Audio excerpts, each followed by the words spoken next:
Hi guys, so today we're going to be talking to you about building a zip line. It's one of the most common questions I get asked on my day-to-day. So obviously it's a hard question to answer, and the reason for that, there's so many variables that come into play when we're building a zip line. But I mean, obviously the first step is going to be site discovery. So we have to really find a location that's going to be suitable for a zip line, not only with regards to elevation, but also with regards to permitting. I have a lot of sites that we're working with that really want a zip line, but in the end, we never get to get the opportunity to build this zip line, just primarily because the permits aren't there. So that really comes down to two of the main factors we're looking at. So there's the geography for the zip line and the permitting aspect. Obviously, if you're a private landowner, then it makes sense for you to build a zip line. Then obviously, you shouldn't have too many problems with permitting.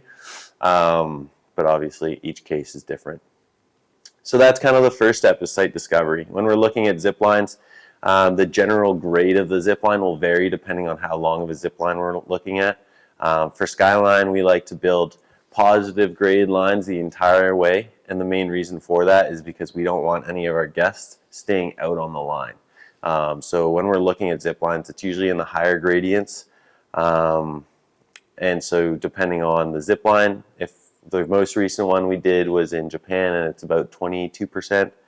And so yeah, I mean, realistically, when we get to our shorter lines, you get to about 6 to 8%, depending on what we're looking at for geography. Obviously, we also have to make sure we don't have any big mountains or hills between the start and finishing point. But that's one of the main things we look for the site discovery. Once we've done that, we've discovered our location, we move on to site design. So this is when we try to take into account the mountain's characteristics. And we do that by a couple different factors. Trying to mitigate our infringement on the land, so trying not to cut down any unnecessary trees. But then also we're trying to get three main things when we're looking at designing a zip line. So the first, obviously, everybody loves speed. So we're going to go with some speed. We're going to try to find a line that's going to be fast. Like I was speaking on the gradient, make sure that we have everyone coming in. The second one we're looking at is for proximity. So whenever we can fly really close to something, even if we're not going super fast, it really makes you feel like you're flying a lot faster. If you have that sensation of objects flying really close to you, it makes it feel a lot more energizing. It gives you a little bit of adrenaline. And then the last one, obviously, for all zip lines, we look for some kind of beauty aspect behind each zip line. So, I mean, those are the three main things we look for: is proximity, speed, and beauty. If we have all three of those, generally what you're finding is an amazing zip line. So yeah, after that, obviously, the third step is going to be coming down to engineering. Like we discussed on gradient engineering, this is when we finalize all of our tower elevations, ensuring that we have proper speeds for our landings, and ensuring that everybody can come in at the end. So yeah, this engineering process can take 2 to 5, even 10 months, depending on our client, because we cater everything directly to their needs and wants. So going forward, it will come down to Skyline working with our client on how we achieve these. Obviously, if it's a smaller zip line or a private zip line you're setting up in your backyard, you may not need to take some of these steps, but they are good to consider. And I generally would say to engineer something to some extent whenever you're doing a private zip line.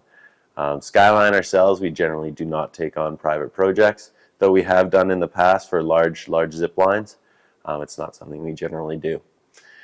So after engineering, once we've decided on all our final tower elevations, what we're going to go from there is we're going to actually begin the procurement process. This procurement process can take up to 10 to 12 months depending on what we're fabricating and how much we are. Especially after COVID, there was quite a supply chain issue, and just really finalizing our downtimes and ensuring that we had all of our products in time for our clients. So now we have to take into account 1 to 2 months on that. Generally, procurement I'd say a safe buffer is about 6 months. Obviously, like I said, 12 months is on the high end, and obviously depends on what we're making. Once we've done the procurement, we'll actually go on site, do the final installation. This process can be anywhere from 1 month to 3 months, if not 4. It really comes down to each site's specific location. Once we've completed the installation, what we're going to do is we're actually going to go to the on-site support. So that's going to be the training, showing the operations, and going through all of the safety aspects of operating a zipline. And we don't leave our site until all of our staff and clients have been served, ensuring top-notch level of safety. One point to note is we do have something called the Safe Launch system. Safe Launch eliminates operator error to 99.9%, I have to say. And the main beauty behind the Safe Launch system is that it has built-in redundancies so that it does not allow the guest to be launched until the guest at the landing has been taken off the zipline, the brakes have been reset, and taken off of the deck. So with these built-in redundancies, we mitigate the operator error, essentially bringing it down to 0, because that is the #1 leading cause to incidents in our industry. Once we've performed all our safety training and operations, then we go to annual inspections. So this is something that we do for all of our clients. It's something that has to be done within our industry, is annual inspections from a third party. So there's one inspection that needs to be performed by ACCT if you're based out of the US. And then there's one that needs to be performed by the manufacturer of record, and that would be Skyline. Luckily, Skyline, we have one that's, one of our trainers is ACCT certified as well as manufacturer of record. So if you guys have any other further questions on how to build yourself a zipline and kind of the steps that you will need to go through to achieve that, feel free to let us know in the comments, and we look forward to hearing from you. Thanks.